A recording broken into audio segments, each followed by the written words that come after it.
नमस्कार। मैं वीके शास्त्री अपने चैनल के माध्यम से आप सभी दर्शकों का बहुत बहुत स्वागत करता हूं।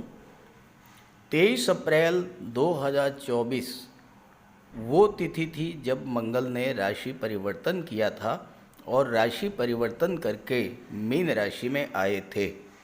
मीन राशि में आते ही राहु के साथ मंगल का अंगारक योग बन गया।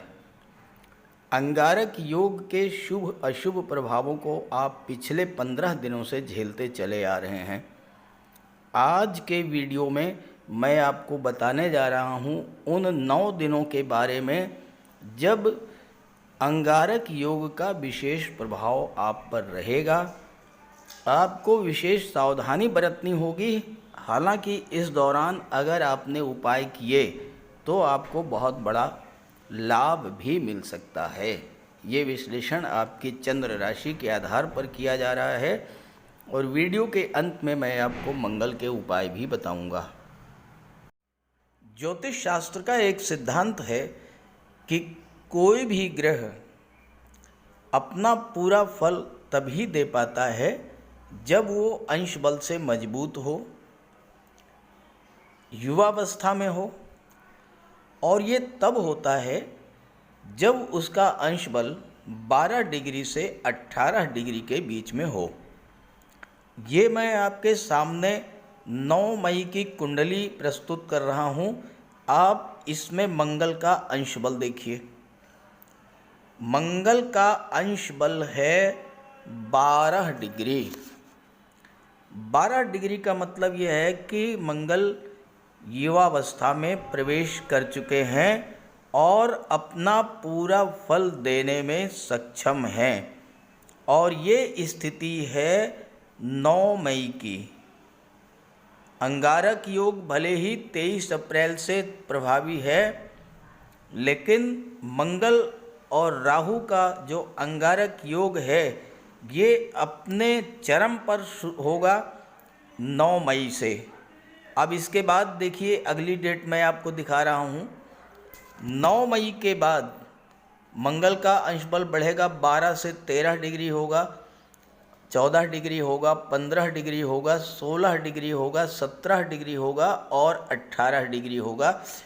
और ये देखिए मंगल का अंश बल 17 मई की ये कुंडली है। 17 मई को मंगल का अंश बल 18 डिग्री होगा। तो इसका मतलब ये है कि 9 मई से लेकर के और 17 मई के बीच में मंगल युवावस्था में होंगे और अपना पूरा फल अंगारक योग का पूरा पूरा प्रभाव आप पर पड़ेगा। 9 मई से लेकर के 17 मई के बीच अंगारक योग का पूरा पूरा प्रभाव आप पर रहेगा, क्योंकि मंगल 9 मई से 17 मई के बीच 9 दिनों तक युवावस्था में रहेंगे, अंश बल से परिपूर्ण रहेंगे। अब आपको मैं बताने चल रहा हूँ कि इन 9 दिनों में आपके जीवन में क्या क्या परेशानियाँ आ सकती हैं, क्या क्या कष्ट आपको मिल सकते हैं, क्या सावधानियां आपको रखनी हैं और क्या करने से आपको बहुत बड़ा लाभ भी मिल सकता है।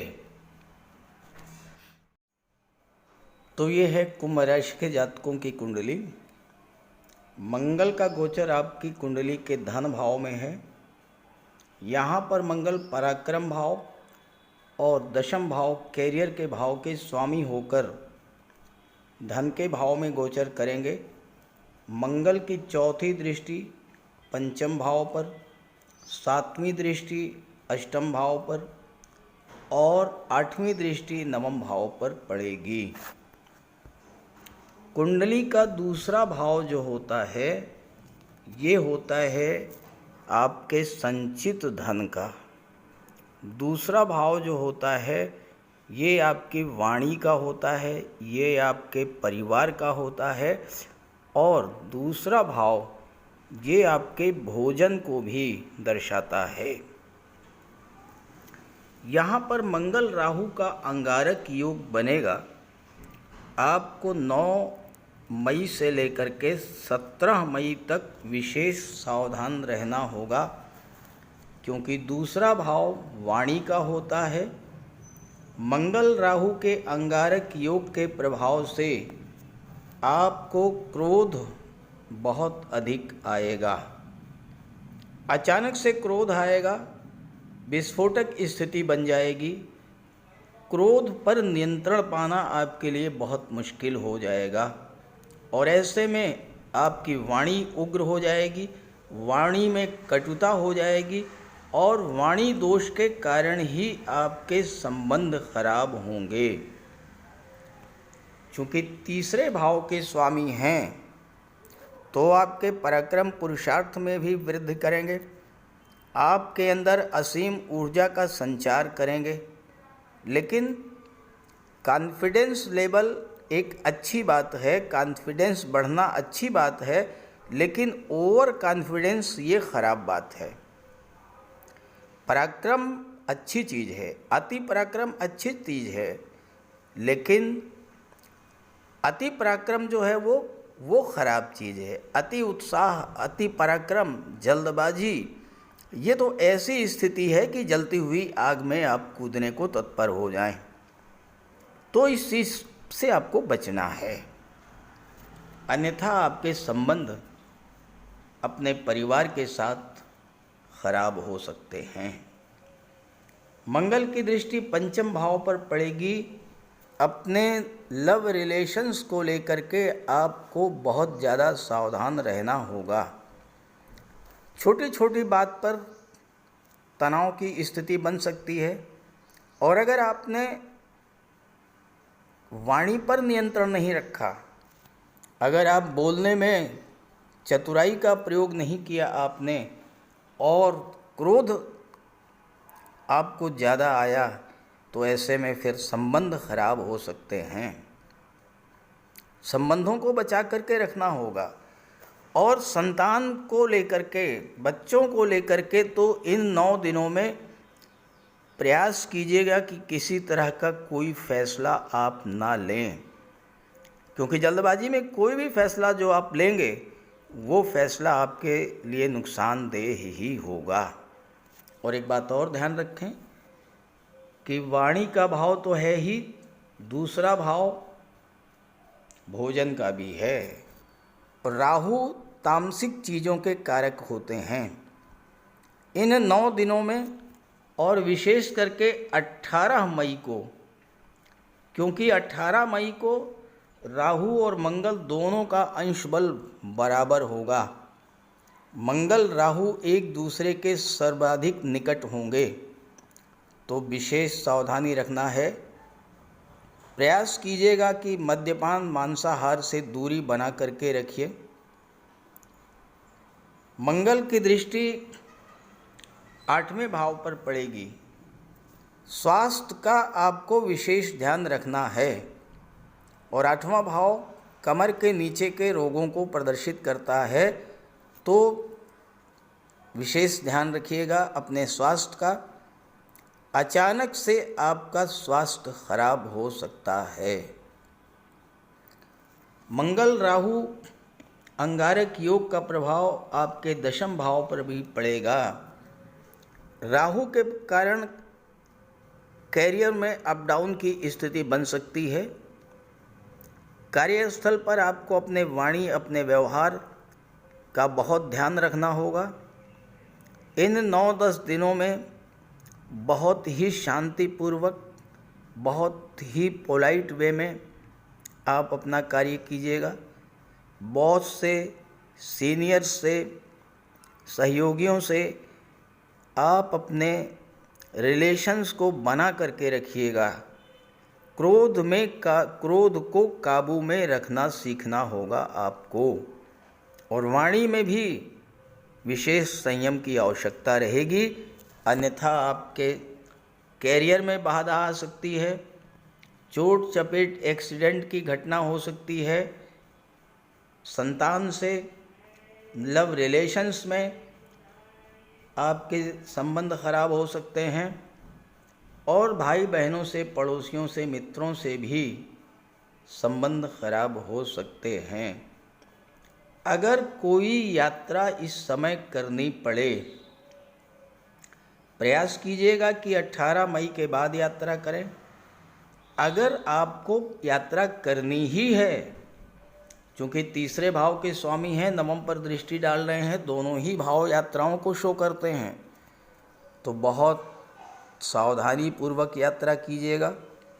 पूरी प्लानिंग करके, पूरी तैयारी के साथ यात्रा पर जाइएगा, क्योंकि यात्रा में भी कष्ट मिल सकता है। तो क्या करें कि इस अंगारक योग का कोई नकारात्मक प्रभाव आप पर ना पड़े? मैंने पिछले वीडियो में विस्तार से चर्चा की है, फिर बता देता हूँ। इन 10 दिनों में आपको पूरी तरह से बजरंग बली की शरण में जाना है, बजरंग बली को समर्पित हो जाना है। प्रतिदिन हनुमान चालीसा का पाठ करते रहिए। शनिवार मंगलवार को हनुमान जी के मंदिर में जाइए, उनके चरणों में बैठिए, उनकी आराधना कीजिए, अपना कष्ट उनसे कहिए। और जब भी आपको क्रोध आए, जब भी मन अशांत हो, जब भी जल्दबाजी में कोई निर्णय लेने जा रहे हों, जहाँ भी हैं आप, घर में, ऑफिस में, शांति से बैठ जाइए। एक गिलास जल भर करके अपने सामने रख लीजिए, हनुमान चालीसा का पाठ करना शुरू कर दीजिए। जब हनुमान चालीसा का पाठ समाप्त हो जाए तो उस जल को ग्रहण कर लीजिए। आपका मन शांत हो जाएगा, क्रोध शांत हो जाएगा। जल्दबाजी में जो फैसला आप लेने जा रहे थे वो समय टल जाएगा और आप बाद में सही फैसला ले पाएंगे। अब अगर आपने मंगल के उपाय कर लिए तो लाभ भी आपको बहुत बड़ा मिलेगा इस समय, क्योंकि मंगल आपकी कुंडली में दशम भाव के स्वामी हैं। दशम भाव गवर्नमेंट का होता है। गवर्नमेंट से आपको इस समय कोई बड़ा लाभ मिल सकता है। पद प्रतिष्ठा प्रमोशन का लाभ मिल सकता है। गवर्नमेंट से आपको सम्मान मिल सकता है। कोई गवर्नमेंट प्रोजेक्ट मिल सकता है। अगर आप राजनीति में हैं और अगर आपने वाणी पर, क्रोध पर संयम रखा, बजरंग बली की शरण में रहे आप, तो राजनीतिक दृष्टिकोण से भी ये समय आपके लिए बहुत ही बेहतर जाने वाला है।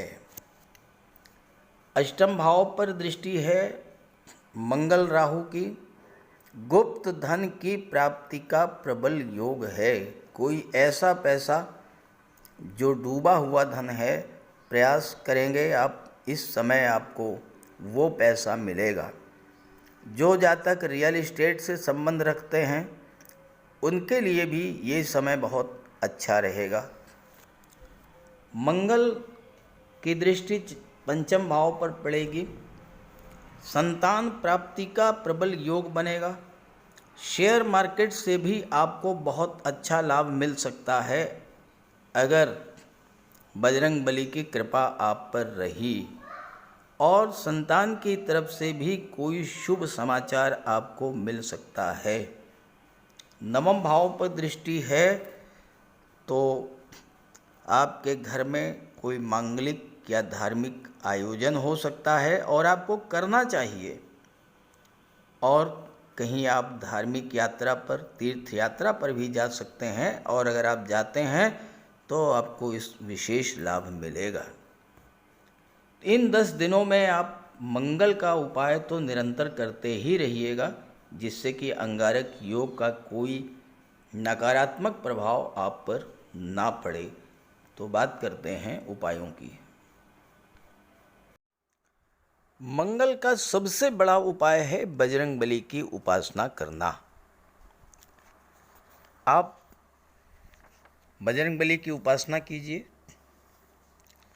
बजरंग बली के मंदिर में जाइए, उनके चरणों का सिंदूर अपने मस्तक पर धारण कीजिए, साथ ही साथ हनुमान चालीसा का पाठ कीजिए। बजरंग बाण का पाठ कीजिए।